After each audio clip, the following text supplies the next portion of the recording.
In short, I am a stretch therapist, so I stretch people.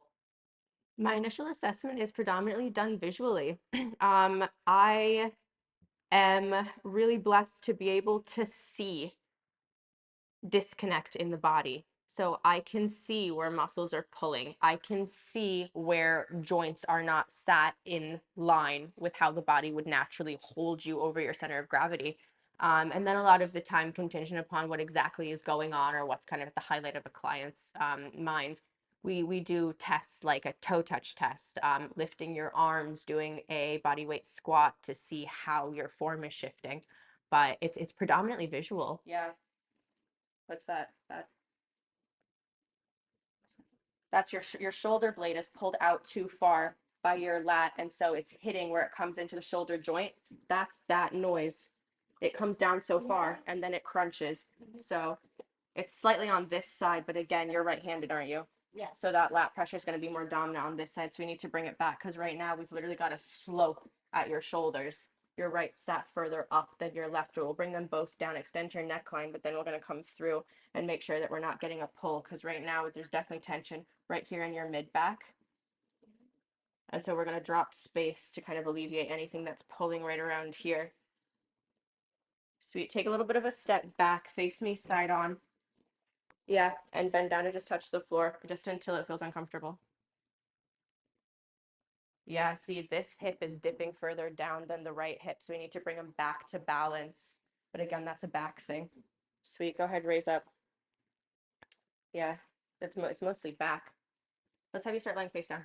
The kinetic chain of events of how our bodies function is actually really complex. And that means that it's so easy for us to get restricted in our movement. And literally almost everything we do on a day-to-day basis has a range of flexibility, right? Like me grabbing my phone, I need my shoulder to be flexible enough to do that, right?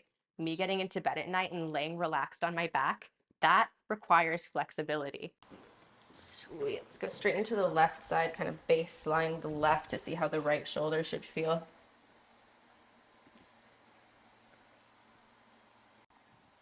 There we go. Yeah, that lat's starting to drop. Gonna take some pressure off of that mid back so we can drop your tailbone. Good. 3, 2, 1.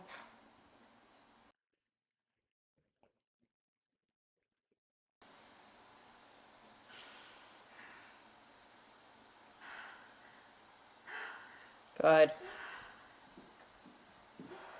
There we go. So now we've got your quads separating.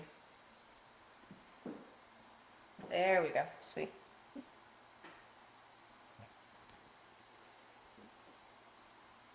Sweet. And as well, there's a small muscle that sits right there that has a major impact on both your knee and your hamstring. So we don't want this guy to be working more than it should.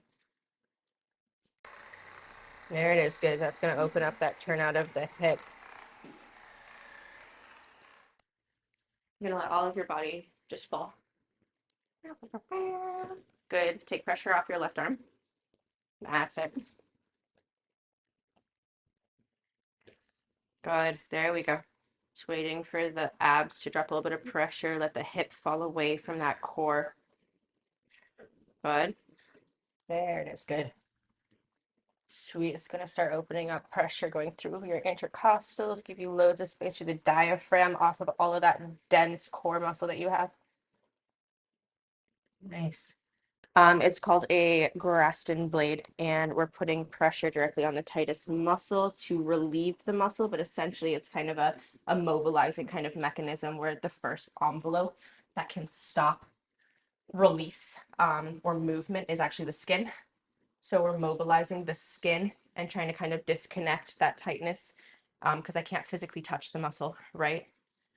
And then it's going to move the fascia that sits under the skin, and then that direct level of pressure on the muscle is going to enforce more blood, more oxygen to come to that space, which works as a major kind of healing and recovery tool.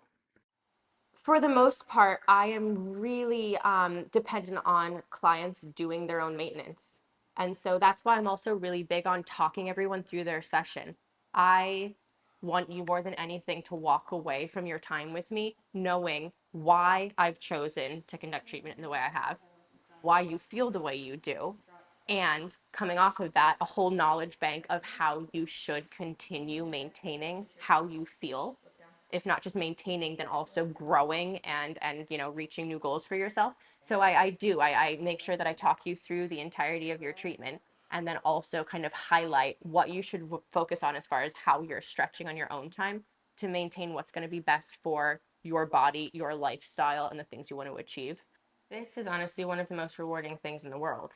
Um, it's it's that genuine feeling that you have done good for someone, and you are sharing how that was done so they can continue elevating that for themselves. It's that kind of self-ownership of how you take care of yourself, and I feel like I get to share that with people for an hour, and then they get to go running with it. So like, we kind of jump over that first step and then they take off. But getting that response for like, oh my gosh, I haven't felt this relief in a long time, or I haven't realized my body is this capable, is one of the most incredible things that someone can share with you, no doubt.